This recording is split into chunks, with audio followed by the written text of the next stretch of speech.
Howdy folks, Uncle Mason here, the Rig Doctor. Today is our last episode and our very final episode that is detailing the build of the John Mayer Trio rig. This was an incredible experience for us. I really want to firstly thank everybody who has participated so far and those of you who are going to be signing up in the following week before we announce our winner. So please be sure to do that before we get into this video. It is very important. If you want to win this, you need to make sure that you follow us on Instagram, you sign up for our email newsletter, and you also follow us right here on YouTube. So please make sure you do those things. This is the final episode. We are going to be detailing the exact sounds that John Mayer goes for and how he used this particular rig to get specific tones.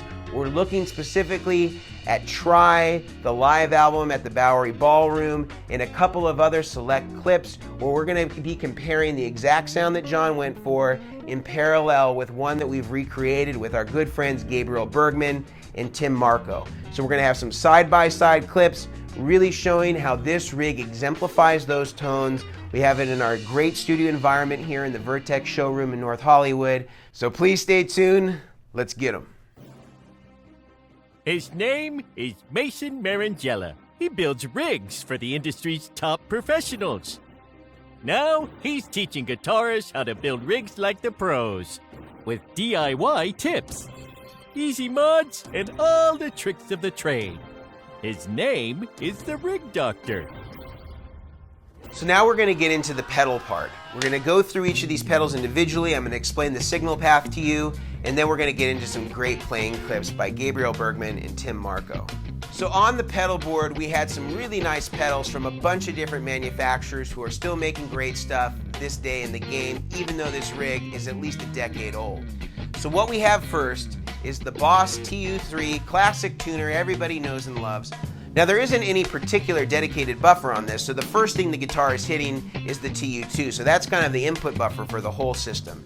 And then it goes to the Keeley Katana from there, and this is a great sort of gain booster and also can just be used as a clean booster on certain things like Vultures and a few other songs in order to get a little bit beefier clean tone, in particular in those 2 and 4 positions on the Stratocaster.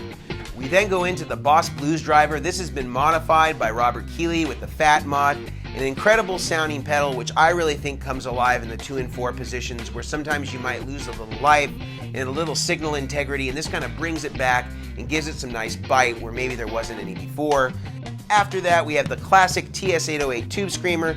This thing is just a staple in so many rigs, and we can see in this particular context why it really works and why John favored this for the John Mayer Trio sound. For delay, we're using the MK2 version of the Aquapus. This has of course been a staple on the John Mayer rig, and normally he'd be using the first version of this. However, I don't own one of those, and I didn't think it was appropriate to drop the $800+ to have one for this particular rig. So I'm sorry for the purists that we don't have a version 1, but the version 2 also sounds incredible, and I don't feel like there's any real loss in having this as your analog delay. And then we finish off with the classic T-Rex replica, one of my favorite digital delays, and it just adds such a warmth to things. And if you're going to go for a little bit longer than just the slap, a great choice for this. Sounds great with drives going into it. I think you're really going to be stoked. We're going to get into it now, getting the tones with Gabriel and Tim. So we're going to go ahead and play you a little bit of the John Mayer version of John playing it, and then we're going to switch to some different versions of Tim and Gabriel playing. And we're going to list for you the pedals that are used in each one of these clips so you really get a sense of exactly how we are applying the pedals to match those sounds. Here it is.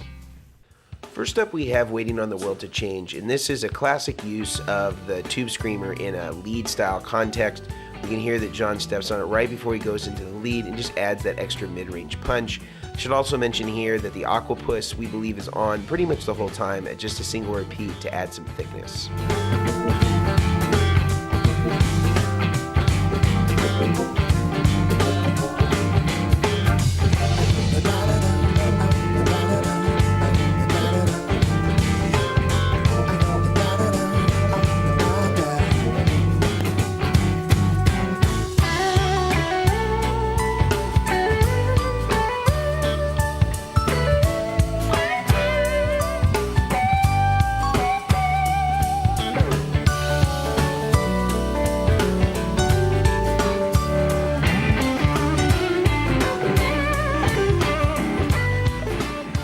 Now let's check out Gabriel's interpretation.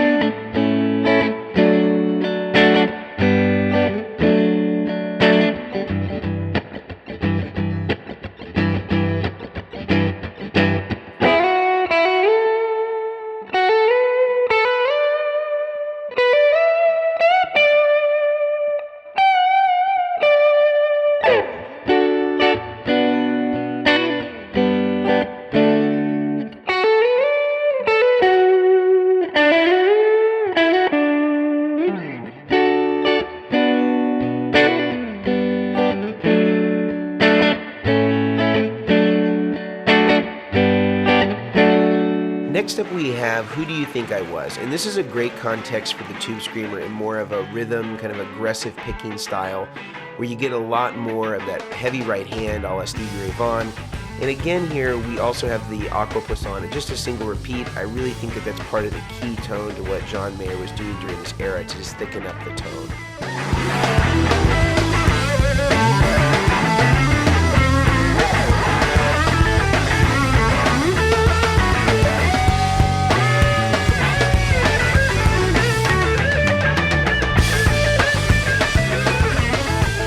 Now let's hear Gabriel's take on it.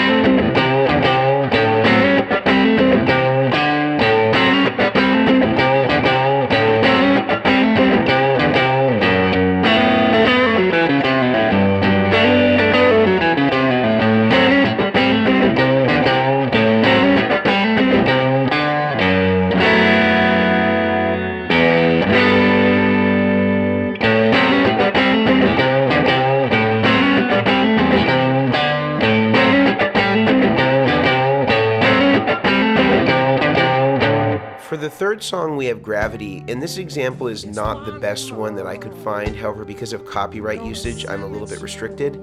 Here it sounds pretty clean, but on the album there's definitely evidence to my ear to using a Tube Screamer for that nice mid-range bump. I want you to stay tuned here, however, to hear Tim, where he does something closer to what we hear John do on Try, where he adds a little bit of extra ambience, which I believe is the T-Rex replica in tandem with the Aquapus, to just help carry that ambient note a little bit further.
Next we have Vultures, and as you can see here, this is clear-cut katana.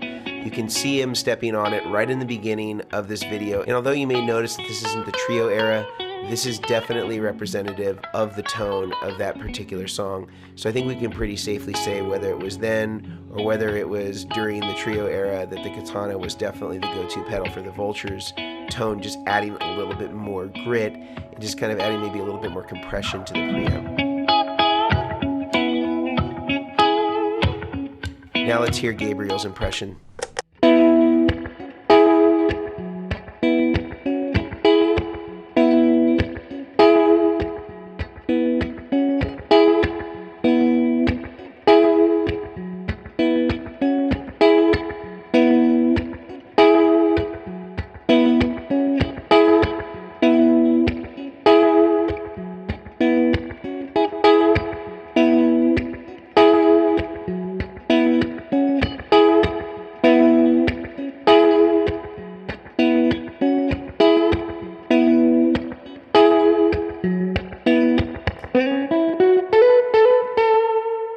The last song we have is Good Love Is On The Way, and this is a great example of how John uses the blues driver. When he's using the 2 and 4 positions on the Strat, that pedal helps bring out the best of what those Strat positions do, and just adding a little bit more volume and quack and the right type of frequency to kind of balance out what can sometimes be a dark or muddy type sound in the in-between positions.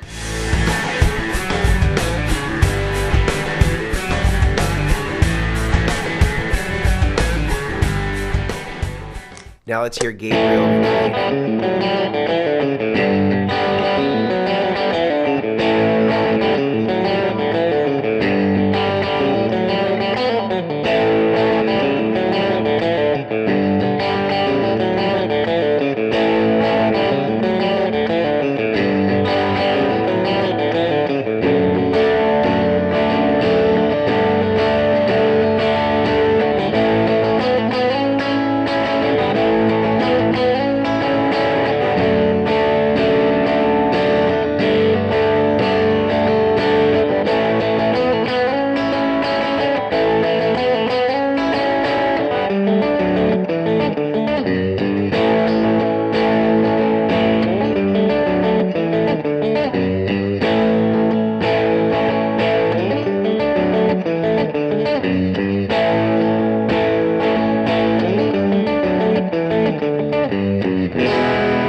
So there you have it. That's a wrap on all of the work that we've been doing over the last few months to not only build this rig, but to create some great tones and show you exactly how John was dialing a lot of these pedals. If you have any particular questions on settings that were not shown in this video, please feel free to ask. Either I can help answer that or Gabriel can help answer some of that stuff for you. We've both been really studying this rig and really trying to do our best to not only show you how you could build this rig for yourself, but also to allow you to have some insight on what we think the thinking was behind John and the thought that went into each one of these different sounds and how you can accomplish them using this particular rig. Again, if you haven't already done it, please make sure that you enter to win this pedal board. All it requires is that you follow us here on YouTube, you follow us on Instagram, and sign up for our email newsletter. It is as simple as that. We are going to be choosing a winner in the next week, and we will be announcing that here on YouTube as well as all of our other social media platforms. And if you like what you saw today, please make sure you do the things. You like, you subscribe, you comment, and if you subscribe, please make sure you hit that bell icon. That just tells you when we're putting out new and cool stuff. And I'm really excited because we have another artist pedal board that's going to be coming next month. So I want to make sure that if you didn't win this one, that you get an opportunity to win the next one. I'm going to be announcing who that is in the coming weeks, and we're going to go from there. Thank you again for watching. I really appreciate all the support and the outpouring of people that showed up, that subscribed, and did all those great things for this rig. I am Uncle Mason, the Rig Doctor. Adios.